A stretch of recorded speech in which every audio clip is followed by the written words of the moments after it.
కొద్దిసేపు మనం అబ్రహాము గురించి ధ్యానించుదాం. చూడండి, హెబ్రీయులకు రాసిన పత్రిక 11వ అధ్యాయము 13వ వాక్యాన్ని ఒకసారి చూడండి. మీరందరూ ఆ వాగ్దానముల ఫలము అనుభవింపకపోయినను మీరందరూ ఆ వాగ్దానముల ఫలము అనుభవింపకపోయినను దూరం నుండి చూచి వందనము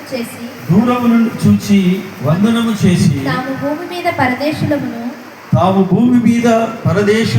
యాత్రికులమునై ఉన్నామని ఒప్పుకొని విశ్వాసము గలవారై మృతులందిరి. చూడండి, వీరందరూ వాగ్దాన ఫలమును అనుభవింపకపోయినను ఏం చేశారట? వారు దూరము నుండి, చెప్పండి, ఎక్కడి నుంచి చూశారు? మీరు దూరము నుండి చూచి వందనము చేసి.